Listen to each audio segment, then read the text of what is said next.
Samajwadi party के अध्यक्ष अखिलेश यादव ने बीजेपी पर एक बार फिर से हमला बोला है।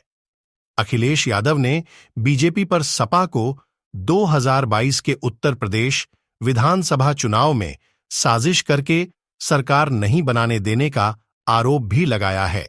उन्होंने कहा कि अगले साल होने वाले लोकसभा चुनाव में सपा बीजेपी को सत्ता से बाहर करके ही दम लेगी। अखिलेश यादव ने यहां समाजवादी अल्पसंख्यक सभा की राष्ट्रीय और राज्य कार्यकारिणी की बैठक को संबोधित करते हुए कहा कि साल 2022 में बीजेपी ने साजिश करके सपा की सरकार नहीं बनने दी थी। अखिलेश यादव ने आगे कहा कि इस बार बीजेपी की कोई साजिश कामयाब नहीं होगी। 2024 के लोकसभा चुनाव में सपा बीजेपी को सत्ता से बाहर करके ही दम लेगी।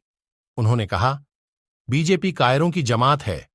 तमाम उतार चढ़ाव के बावजूद इस बार बीजेपी सपा की ताकत के सामने नहीं टिक पाएगी। सपा की ताकत के सामने बीजेपी का घमंड चकनाचूर हो जाएगा। पार्टी का लक्ष्य बद्धा है।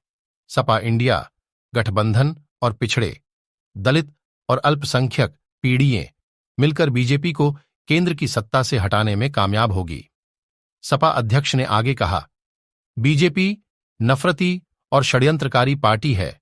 उसने देश की मिलीजुली संस्कृति पर आघात करने के साथ ही समाज को बांटने का काम किया है। बीजेपी सपा और इसके नेतृत्व को बदनाम करती है। बीजेपी वास्तविक मुद्दों के अर्थ बदलने में माहिर है और लूट के साथ ही भ्रष्टाचार से सराबोर है। वहीं सपा के राष्ट्रीय प्रवक्ता राजेंद्र चौधरी ने बताया कि समाजवादी अल्पसंख्यक सभा की बैठक में एक मत से फैसला किया गया कि हिंदू मुस्लिम एक होकर अखिलेश यादव का साथ देंगे। बैठक में आगामी लोकसभा चुनाव में एकजुटता से एक एक वोट सपा को देने में कोई चूक न करने का इरादा व्यक्त किया गया।